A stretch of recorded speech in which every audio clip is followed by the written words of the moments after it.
Hey, are you ready to change your life? If the answer is yes, there's only one rule. You have to change your mind first. And my friend, there's a place where the neuroscience of how your mind works smashes together with faith and everything starts to make sense. Are you ready to change your life? This is the place, Self-Brain Surgery School. I'm Dr. Lee Warren, and this is where we go deep into how we're wired, take control of our thinking, and find real hope. This is where we learn to become healthier, feel better, and be happier. This is where we leave the past behind and transform our minds. This is where we start today. Are you ready? This is your podcast. This is your place. This is your time, my friend. Let's get after it.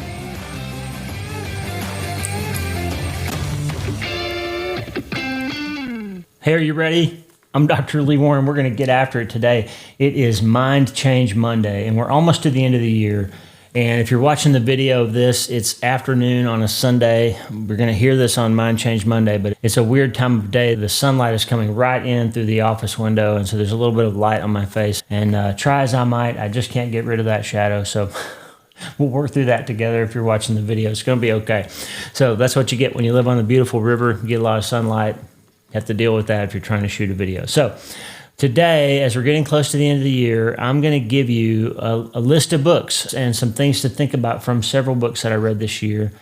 And because we're always talking about books on the podcast and in my newsletter, because I'm always giving you links to books, then a lot of people write in and say, hey, you mentioned a book, I didn't get the name, it went by too fast. Or I remember a couple of episodes ago you talked about this book or that book. And so I get tons of email about that. But let me just remind you that in every episode, essentially every book I ever mention is in the notes on that episode. So wherever you're listening to the podcast, you can read the show notes. And if you haven't figured out how to do that, go to your podcast provider and there'll be some explanation about how you find the show notes on a given episode. Or you can always go to my website, wleewarrenmd.com, and look at the podcast, and you'll be taken to the page where the episode is, and you'll find the notes and links and transcripts and all kinds of good stuff. We work really hard to give you lots of resources, especially for the paid subscribers. Y'all are getting extra video content, archived content, extra newsletters, all kinds of stuff. And that reminds me, before we get into this episode, please take a look at our sponsors. If you're interested in learning some things about our sponsors, there are links in the show notes. That's a good way that you can help fund and offset the cost of the podcast. If you're interested in supporting us, besides praying and sharing, don't forget to subscribe wherever you listen, especially on YouTube. It's important that we get more YouTube subscribers. It helps us be found by other people. So if you think this is a useful podcast, please go to YouTube, search Dr. Lee Warren, and subscribe to the YouTube channel. Even if you don't listen to it on YouTube, it would help me out if you would subscribe on the YouTube channel. I'd really appreciate that. And also Spotify and Apple, if you listen over there, please subscribe. You'll get automatic updates when there's a new episode, and I'll make sure you never miss an episode that way. And if you have a minute, leave a rating or a review. An honest rating or review is one of the best ways that other people find podcasts. The more ratings and reviews, the easier it is for those podcasts to show up in the search engine. So there's all kinds of different ways that you can support the podcast and help us out. If you think it's valuable, we would really appreciate your support.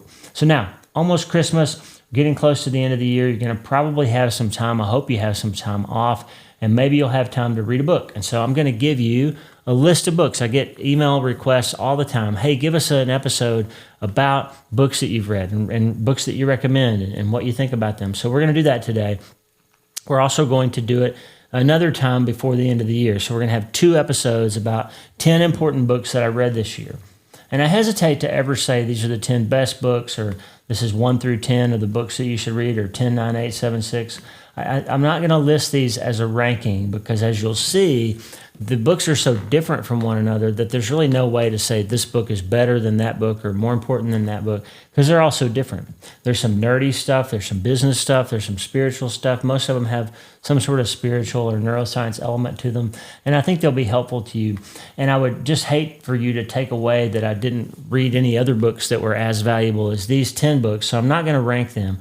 But at the end of the second episode, I am going to give you one book in particular that I think everybody who's seeking to know more about who God is, who wants to know Jesus, who feels like they could use some more power or some more juice in their life, they wonder how to pray more effectively or how to just live this life in the midst of all of its hardships, That book, I think I would probably go ahead and say is the best book I read all year, and is up there and one of the better books I've ever read in my life. And we're going to give you that at the end of the second episode. So this is not a ranking, but we are going to cover 10 books, even some honorable mention books that I want to make sure you're aware of. But there's going to be one that I would say, and maybe Lisa would agree with me, that probably the best book I read this year overall in general for a wide audience of anybody that read this could find some value in it and be helped by it, help navigate life and trauma and tragedy and massive things and all that. So if you're going to read one book on this list besides Hope is the First Dose, which I hope, shameless plug for my book, I hope that you've read. And if you haven't, I really think it will help you.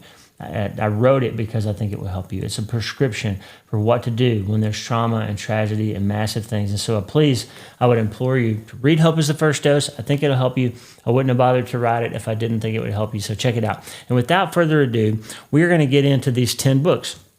And I'm going to give them to you again, not in order, not in a ranking, not because I didn't read other books that were equally valuable, but because there's 10 books that I really want you to know about. And if you haven't read them, I want you to be aware of them and learn something from them. And I think it'll be valuable and important. So let's just jump right into it, okay? We're going to go to a slide now. I'm going to give you a cover image of the book and then some just 5 quotes from each of these 10 books. So today we're going to cover 5, and the next episode we'll cover 5. So 5 lines that were really especially powerful to me out of the 5 books, and just something you can think about if you're considering purchasing a book or going to the library and checking it out. You can buy these books anywhere books are sold. You can support your local booksellers. You can go to the library. You can buy them from Amazon. You can buy them from the links in the show notes. We'll get a little affiliate commission if you buy them through us. So I love audiobooks, almost all of these. I think all of these have audiobooks as well. Some of them, the audiobooks come with special materials and bonus chapters that are not available in the print book. So just check them out. So here we go. The 10 important books that I want you to know about that I read in 2023. Part 1, 1 through 5, again, 10 through 6, whatever you want to say. They're not ranked, but here we go. The first book. This is Lee Strobel's new book called Is God Real? Exploring the ultimate question of life. If you never read Lee Strobel, he's most famous for his book, The Case for Christ. He was an investigative journalist who was an atheist, and basically his wife became a Christian, and he was like, I want to know what that's all about. But instead of just accepting it blindly, he took his investigative legal skills, he's also an attorney, and he dove into the question and he researched it just like he would any other study. And over the course of that investigation, he basically convinced himself that Christianity was the only real and true worldview that you could build your life around. So pretty amazing. But his new book, he's written a whole bunch of other books. They're all fantastic. His new book, and Lee's going to be on the show soon. We actually had him scheduled once, and he had a computer crash, and he rescheduled, and then he got COVID. And so it's just been a strange kind of difficulty getting him on the show. But he's rescheduled. He's coming back early next year. And I think there's always some value in those delays. There's always something that comes out of that conversation that makes it more valuable. So I'm excited to bring you Lee Strobel. And I'm even more excited almost that his publicist reached out to me. Like, this was one of those times as a podcaster when I was like, yeah, big authors are starting to show up on my show. So that's pretty cool. Lee Strobel's new book, Is God Real? Exploring the Ultimate Question of Life, is a powerful, I think it's his magnum opus. Frankly, I think it's the best thing he's ever written. And it's one of the most important books I've ever read. And what he does is he takes that journalist approach again, and he goes and interviews all kinds of people who are experts in different areas, science, physics, math, philosophy, theology, all kinds of things, and looks at experts in the field and asks them deep questions about the question, is God real? And what's the reasons that a thinking person would either think that God is or is not real? And there's some great quotes that come out of this. God did create a world where people were free, and yet there was no sin. Indeed, that potentiality for sin was actualized not by God, but by people. The blame ultimately lies with us. He did his part perfectly. We're the ones who messed up. Did you get that? That's an incredible line. And Martin Lloyd Webber said something that reminded me of that. He said the terrible, tragic fallacy of the last 100 years has been to think that all man's troubles are due to his environment, and that to change the man, you have nothing to do but to change his environment. That's a tragic fallacy. It overlooks the fact that it was in paradise that man fell. You get that?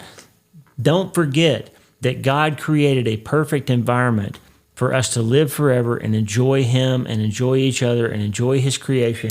And we messed it up. It wasn't God that introduced evil. It was people. And this is a beautiful point, important point by Lee Strobel. Criticizing God for not doing something right now is like reading half a novel and criticizing the author for not resolving the plot, he says. So that's when we get into the question of suffering, and we want to know, why isn't God acting? Even in the question of justice, why is God not doing something? God, where are you? Why won't you show up? And by the way, that's a perfectly valid prayer. It's all through the Old Testament. Check out Habakkuk if you don't know. God, I will question you about your justice. Like, where are you? Why are you doing this?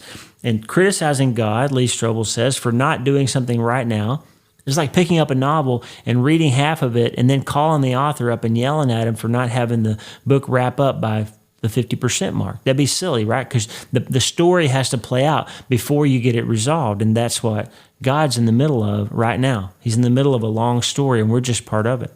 Pain and suffering, Strobel says, are frequently the means by which we become motivated to finally surrender to God and seek the cure of Christ. See, God's not the problem in suffering. God's the answer to suffering. And pain and suffering sometimes drive us to the point where we say, I need you, Lord. I need you. God is using pain and suffering to improve us and better us. And if you don't understand that, the whole book, the whole Bible says it in many different places. Perseverance comes from suffering and produces character and hope.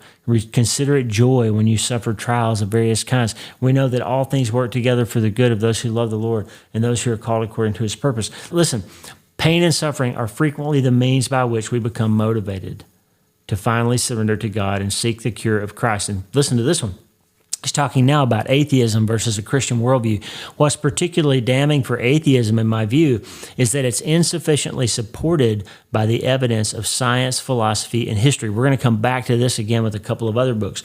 The fact is, although you hear scientists and neuroscientists and atheists and authors all the time, and media people state the fact that there is no God as if it were a fact, and that religion is silly, it's the opium of the masses and all that. Although you hear people proclaim that, it is not supported by science. And in fact, as Michael Gillen has said on this show and other people have said on this show, and you've heard me say hundreds of times, dozens of times, as we learn more about the universe, as we learn more about the body, as we learn more about physics, as we learn more about chemistry, as we learn more about biology, we are learning more and more that it cannot be easily explained away without a designer and an outside influence.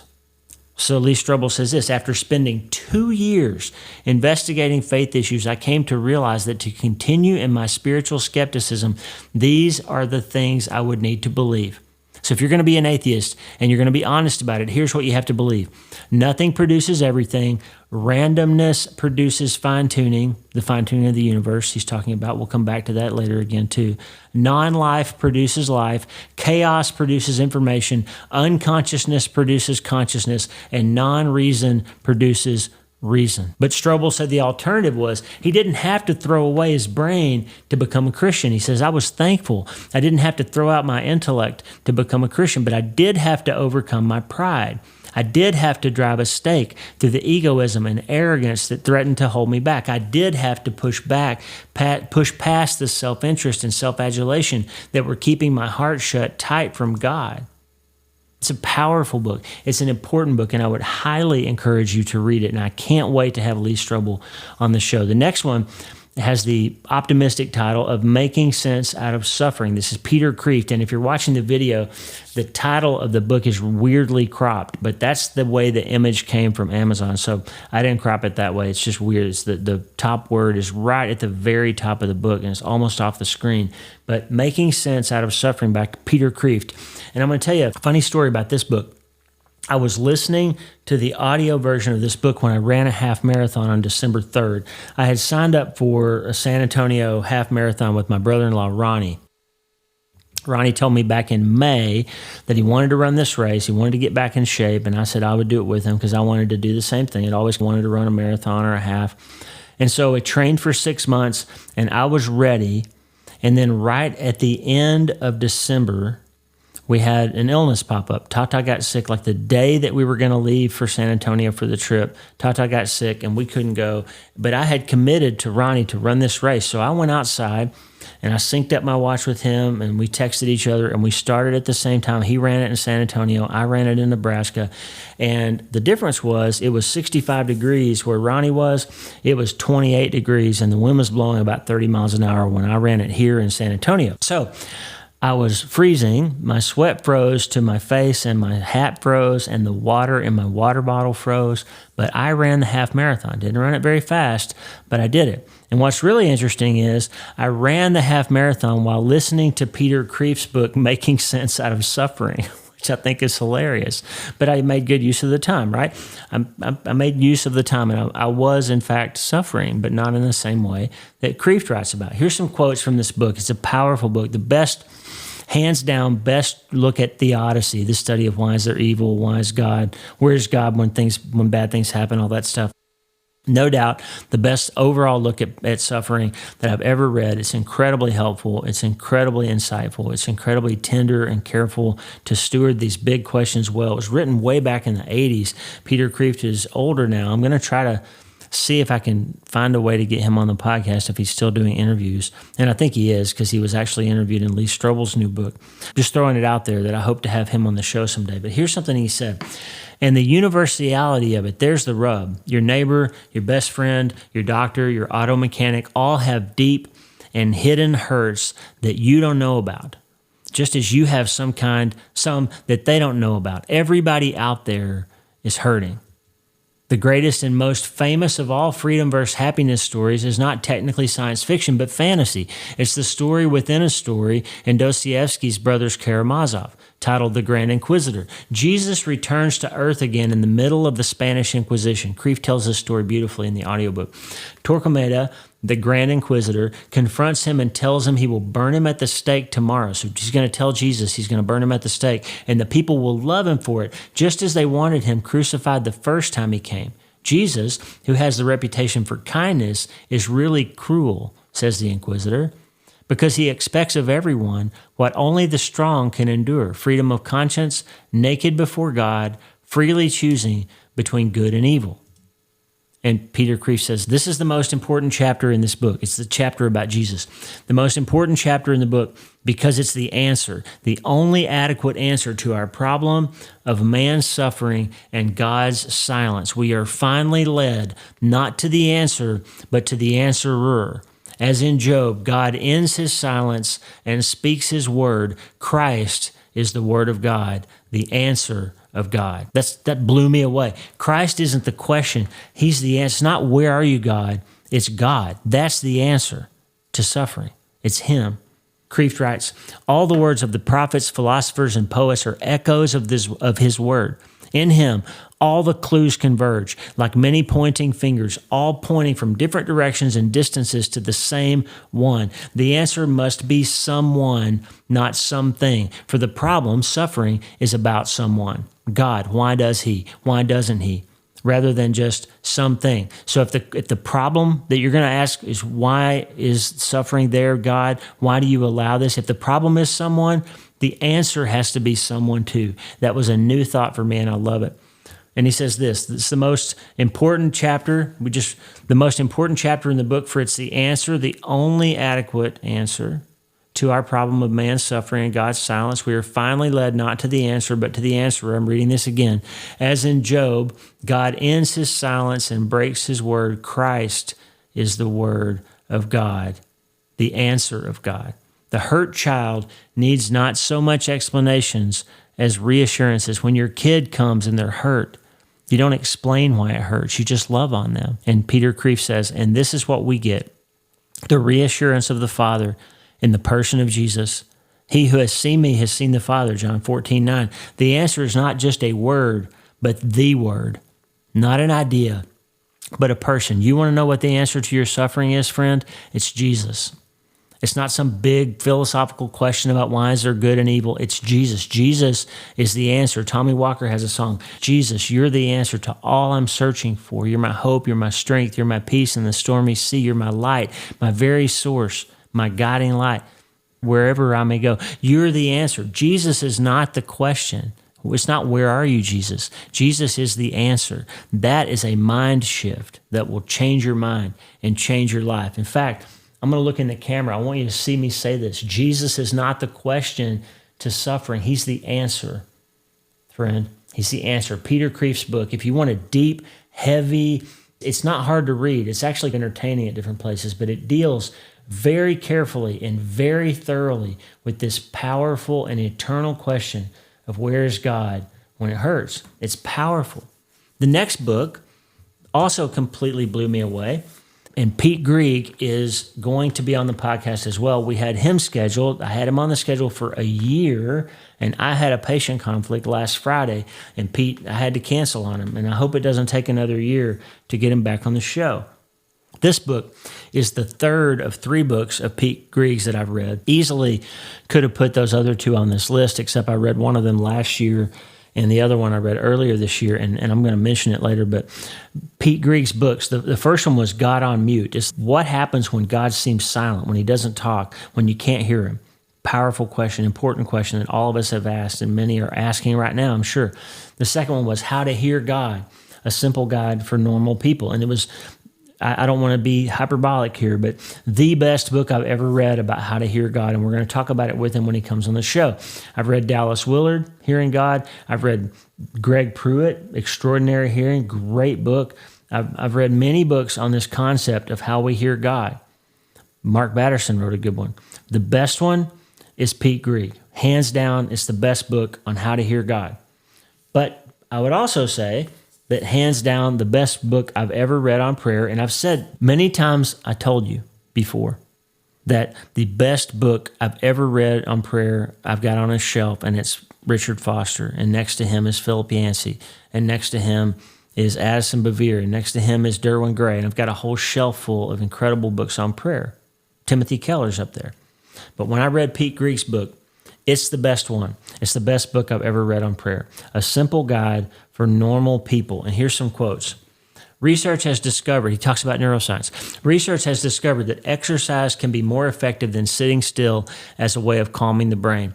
But as your blood pressure increases in the first 20 minutes of exercise, a protein called brain-derived neurotrophic factor, BDNF, is released to repair your memory neurons. This is solid science, by the way.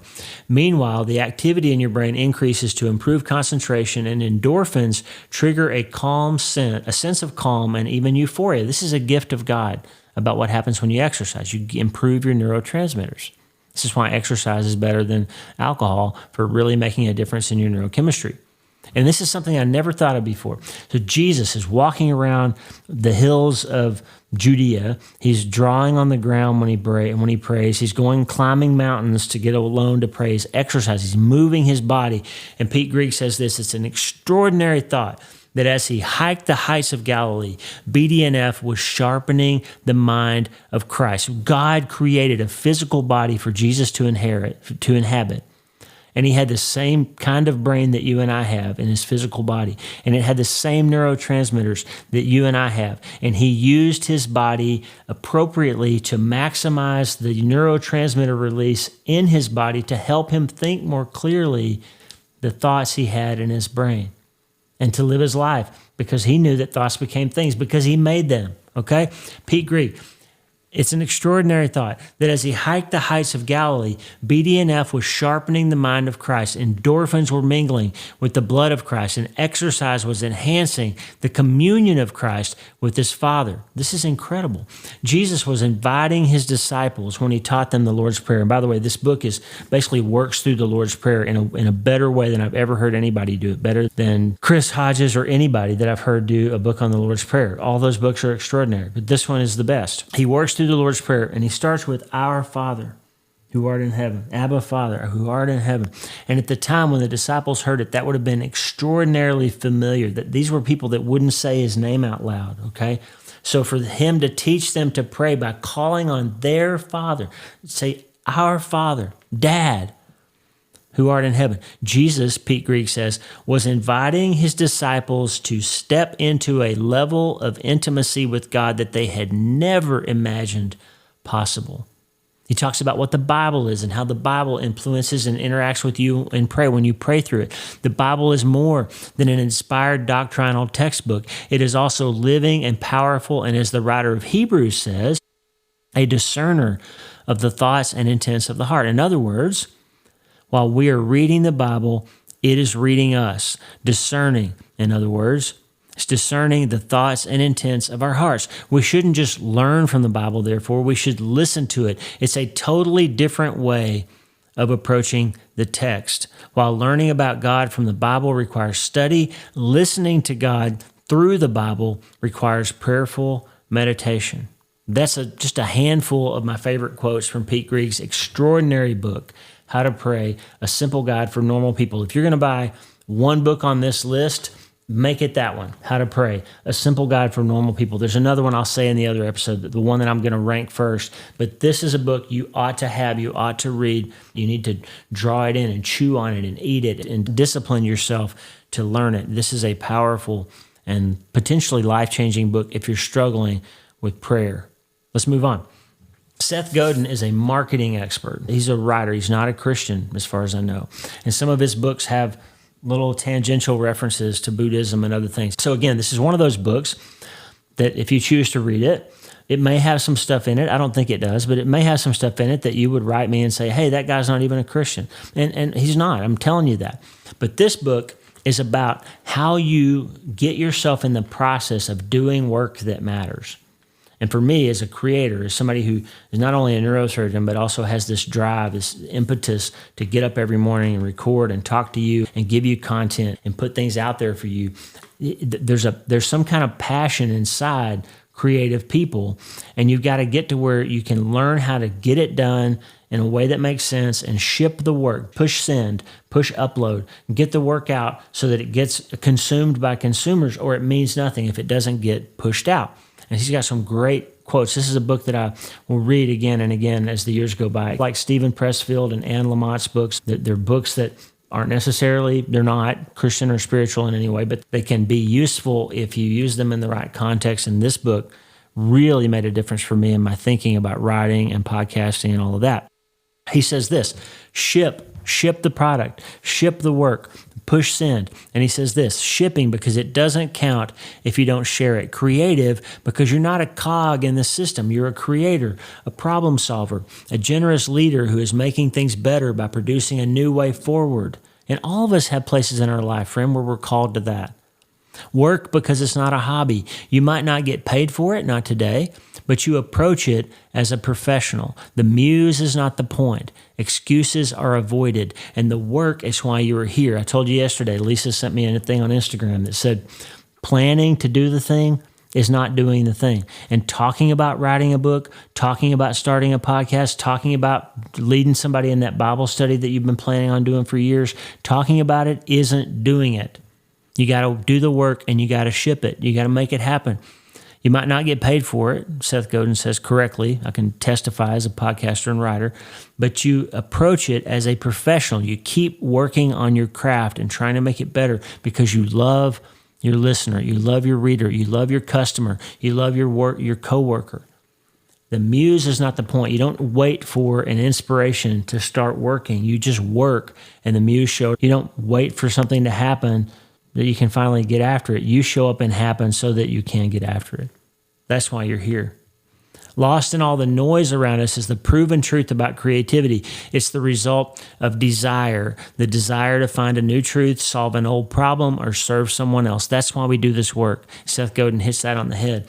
Creativity is a choice. It's not a bolt of lightning from somewhere else. You know where I'll be at 3:15 or 3:20 tomorrow morning? I'll be sitting at this desk. Is it because I'm got some deadline and I'm not going to get paid if I don't do that work? No. I'll do some work that you'll hear a few days later, and you may or may not ever click a link that pays me any money. You may not ever become a paid subscriber. You might not ever buy one of my books. You might be one of those people that your aunt loaned you my book and you loaned it to your cousin and they loaned it to their hairdresser and they loaned it to the postman and they loaned it to somebody else and nobody ever bought it. You might be that person. It's okay. I'm doing this work because I love you, and I'm doing it because I have a passion inside me to figure things out. And the way I figure them out is because I'm solving a problem in my own life, and I solve it by reading and studying and worshiping and talking and writing things down. And that's how I solve problems in my life. And I share that with you because that is a way that you can solve problems, and maybe you'll pass it on too. Maybe. It's not a bolt of lightning. It's a choice to set the alarm and get up and brew the coffee and do the Bible study and do the work and then get after it every day. It's a choice, and you can do it too. The Practice, that's the name of the book, The Practice by Seth Godin. The practice is not the means to the output. The practice is the output, because the practice is all we can control. I can't control whether you buy my books or listen to my podcast or anybody likes it or there's 5-star ratings or 1-star ratings. I can't control any of that once I press send. I can only control the fact that I get up and I do the work. And that's what you can do too. You can get up and do the work. And sometimes that's how you get unstuck. Sometimes when you feel stuck and you feel depressed and you feel anxious, the solution is to get up and do the work, to get up and do the thing and get after it.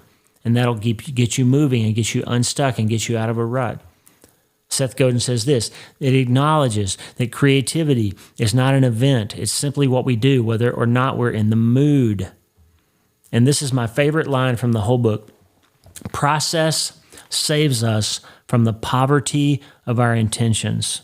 I've told you before, I did a whole episode about it. Systems keep you sane. Like, I have a set place where I put my keys, a place where I know where my stuff is. I have a time that I get up, a time that I do certain things, a time that I work out. Tata's the same way, Lisa's the same way.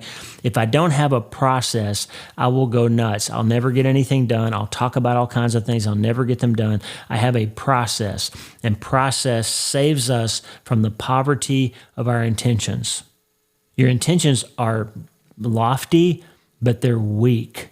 And if you don't set discipline and process in place, you'll never get the things done that you want to do, and you'll find yourself frustrated. It's a great book.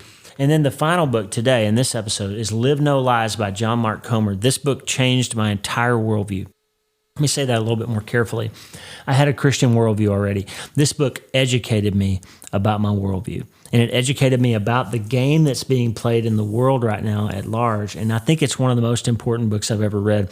This book, by the way, if you've been listening to the podcast this year, then you will have heard several times when I talked about St. Augustine and Freud and James K.A. Smith and worldview and the difference between a secular and a Christian worldview and the difference between an Augustinian worldview and a Freudian worldview, and all of that was sparked by this book, John Mark Comer's Live No Lies.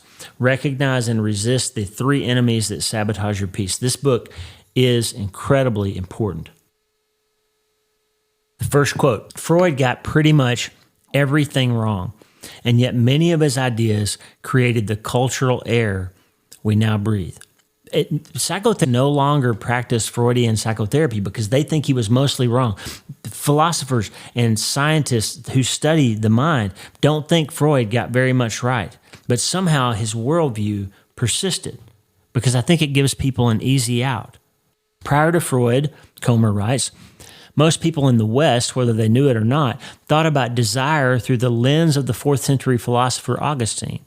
St. Augustine was actually a North African, but his ideas, while developed on African soil, gave shape to much of Western civilization for over a millennium. By the way, let me take a time out here. There's a lie that's in the media and in education and in the secular worldview right now where people are claiming that Christianity was a colonizing white person's religion that was taken to Africa, and we did a wrong thing by bringing Christianity to Africa. That's a lie.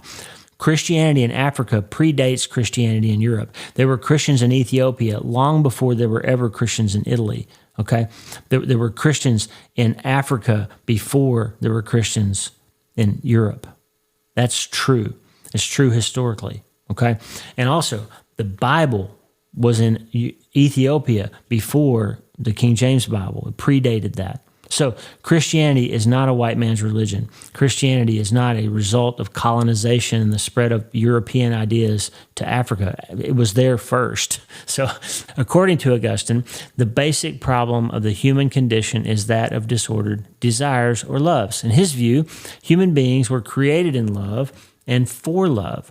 So we're lovers first and thinkers second. We live primarily from desire, not our rational minds. In the Augustinian view, the problem of the human condition isn't that we don't love. It's that we either love the wrong things or the right things, but in the wrong order. Freud's ideas show up in the popular slogans and catchphrases of our day. The heart wants what it wants. Does that sound familiar? Follow your heart. You do you. Live your truth. Just do it. Speak your truth. And of course, be true to yourself. That's a common secular worldview. Everybody says, just do what makes you feel good, and that'll make you happy. But that's from Freud. Okay? It's not from some ancient wise philosopher. It's from Sigmund Freud, who, by the way, has been largely discredited. And this is what happens in a secular worldview. And John Mark Comer laid this out really well in this book. It's incredible. Theology becomes therapy. The biblical interest in righteousness is replaced by a search for happiness, holiness by wholeness, truth by feeling, ethics by feeling good about oneself. The world shrinks to the range of personal circumstances. The community of faith shrinks to a circle of personal friends. The past recedes, the church recedes, the world recedes. All that remains is the self. That's called deconstruction, by the way. There's this secular, popular idea in progressive Christianity and progressive just general progressivism, where you just deconstruct everything you were taught because it probably wasn't true. It was based on some oppressor or oppression, and some kind of intersectional belief needs to get applied to how your worldview happens. And you just deconstruct everything you were taught, and you do you. You find what makes you happy, and you follow your heart, and you live your truth, and that's great. All that remains is you, so you got to be true to yourself. That is not consistent with a biblical worldview, my friend. And it's not from Christ, and it's not from the Bible. It's from the devil. It's from the enemy. Jesus says I am the way, and I am the truth, and I am the light. He doesn't say I am my truth and you're your truth. He says I am the truth. There is truth. There is something that is true. And that, my friend, is what the whole world is searching for. We talked about that with C.S. Lewis, that quote about if you're searching for comfort or happiness, you're going to find yourself disappointed and in despair because the target keeps moving. But if you search for truth, you'll end up finding comfort too. John Mark Comer's book, Live No Lies, laid this all out better than I've ever seen it laid out. I'm so moved by this book. I'm going to read it again in 2024, and I'm working on getting him on my podcast. He's got another book coming out, I think, in January, and we turn out to have the same publisher. I'm working on getting him, and if we get to have him, we're going to talk a little bit about Live No Lies and a lot about his new book. But John Mark Comer's book, Live No Lies, I highly recommend. It's one of those books that I think will make a difference for you in your life, and those, my friend, are the 5 books that I wanted to give you today. We got 5 more, plus some honorable mentions, including the one that I think is a must-read and probably the best book I've read this year, and maybe one of the top books I've ever read, and I think it'll be helpful. I hope this episode was helpful to you.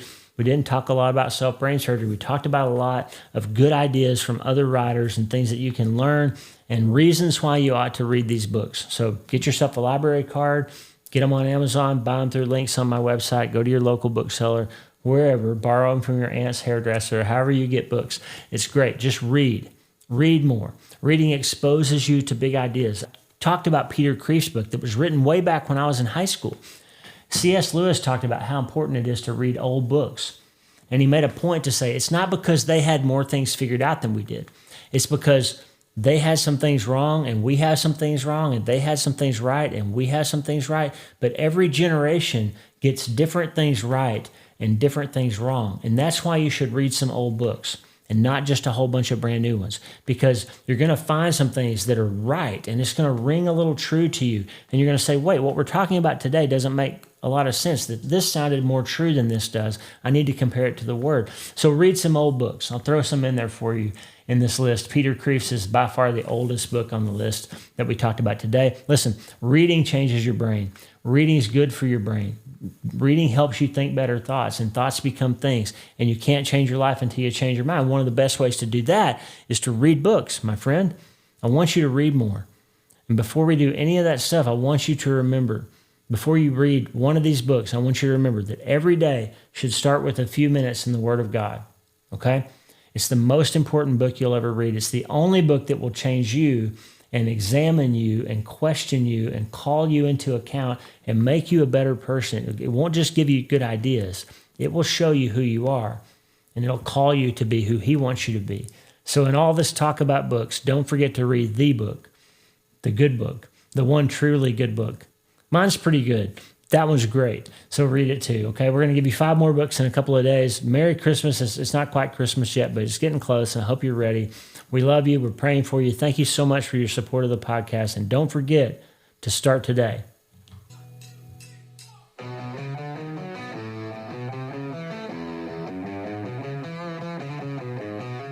Hey, thanks for listening. The Dr. Lee Warren podcast is brought to you by my brand new book, Hope is the First Dose. It's a treatment plan for recovering from trauma, tragedy, and other massive things. It's available everywhere books are sold, and I narrated the audiobooks. Hey, the theme music for the show is Get Up by my friend Tommy Walker, available for free at TommyWalkerMinistries.org.